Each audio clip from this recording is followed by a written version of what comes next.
Have you ever been talking to someone and suddenly sweat starts pouring out of your pores like a freaking chia pet? What do? Do you go on talking like nothing's happening and hope they don't notice?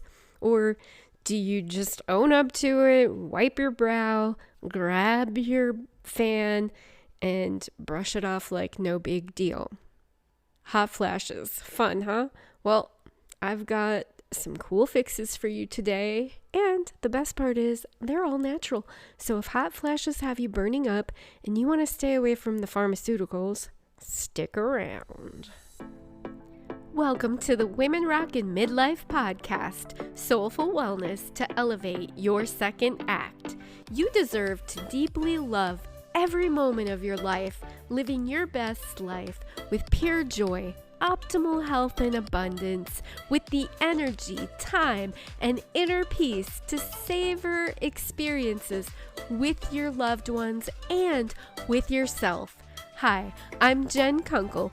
Join me on this soulful journey to complete wellness in midlife and beyond. That's right. Today we are talking about hot flashes and how to cool them down, because it's no fun, right? It's not fun at all.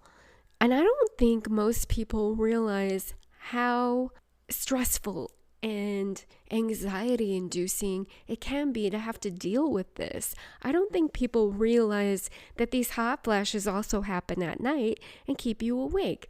And then you're exhausted for the rest of the day. And then on top of that, now you're stressed out that you're going to have a hot flash at an inopportune moment. You're going to start sweating, your clothes are going to get drenched, or you're just going to feel awkward and self-conscious. The truth is, you don't need to feel that way. Own it, right? Just, having a hot flash, okay? And I know that society is not all there with us yet. They don't get it. They don't realize how stressful it can be, how much anxiety you might be feeling worried about this. Like, oh, I need my towel, I need my fan, I need an extra shirt.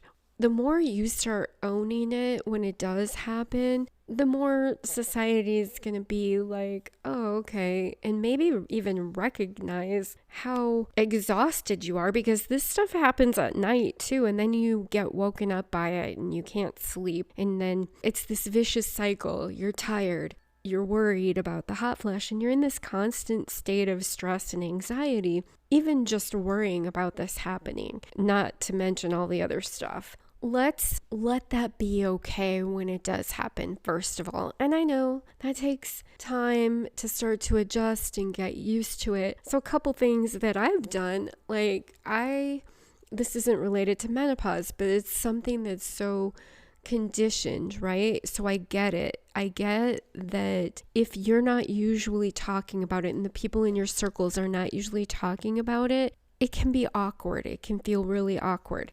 Think about something else maybe that you've done in the past that was sort of out of your comfort zone. And once you started doing it, it got easier. Something that maybe wasn't the norm for everybody. Maybe you grew your gray hair out. That's kind of one of those things that society is finally now starting to be like, oh, okay, she's growing her gray out. But there's still sort of mixed opinions on that. Years ago, I decided to get rid of toxins in my world, and I stopped wearing makeup, and I kind of stopped cold turkey. And I'll tell you, the first time I went out without makeup, I felt so self-conscious, so awkward. Like, I just kept thinking, oh, everybody's like, what happened? Did Jen forget to put her makeup on today? But now it's my face and I'm used to it. I don't really care if anybody else is. I haven't taken a poll, so I don't know. It's kind of things like that where you stepped outside of your comfort zone. It's something that's happening to you. It's natural. Go ahead and talk about it. Don't be embarrassed. And meanwhile, let's see if we can figure out how to make them stop, because it's still not fun, even if you can just be like, yeah, whatever, it's a hot flash. So why do hot flashes happen anyway? Well, I am not an expert on why they happen. And you know why? Because when you do research, you realize they don't know, not exactly anyway, the ominous they. What I mean is science, doctors, whatever. They don't understand the exact mechanism within your body. I mean, our bodies are this very complicated, complex biological machine factory with all kinds of machines in it, basically. They don't know the exact specific mechanism, but it is related to fluctuating hormones. And what they suspect is that estrogen drops and it basically throws your inner thermostat off.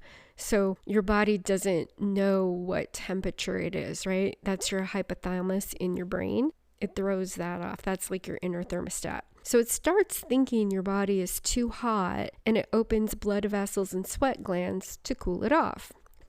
I think that sounds a little fishy, because if during a hot flash you actually feel hot or even warm, doesn't that mean your body is getting hot? Either way, the mechanism isn't super important for the technique that we are going to use. Before we get to that though, what is a hot flash?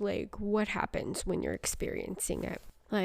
Sweat pouring out like it's about to squirt out like a chia pet. For example, even though I don't really get hot flashes anymore, if I drink some red wine occasionally, I'll feel a little bit of a warm flash is what I call it. So I would consider that super light, and I know what's causing it, and it doesn't get really bad. At night, you can get hot flashes, and those we call night sweats.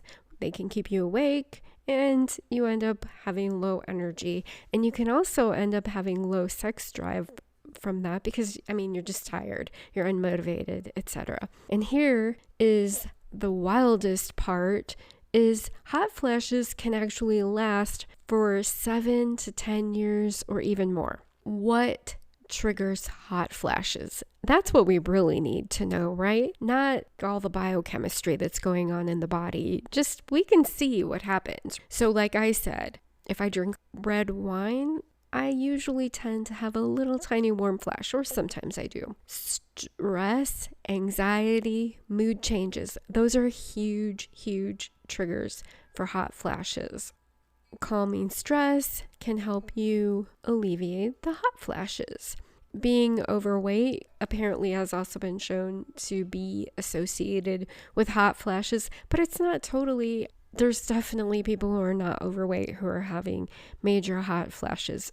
Spicy foods, alcohol, and caffeine. All right, does that mean that you have to stop all that? No, not really. You might want to back off if you notice they're triggering you and it's really bad.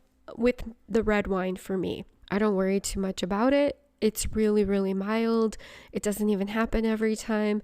So I don't actually drink red wine on a super regular basis anymore. But if I want to have a glass, I'm not going to let a little warm flash stop me. So it just depends. So if you notice that a certain food, like a spicy food, is triggering you to an extreme hot flash, or alcohol or caffeine, there's plenty of other reasons to stop alcohol or caffeine. Spicy foods I love though. You can just back off until you get it under control in another way. So what are ways to get rid of hot flashes? The medical treatments, there's lots of drugs you could take, but I don't go that route and I'm not really going to talk about it. If you prefer the natural way too, I have something for you to try. Natural methods. There's actually lots of different things. There's some supplements out there that people try. Black cohosh is one that I've heard of. I actually have never tried that myself, so I don't know. But yes, other people do.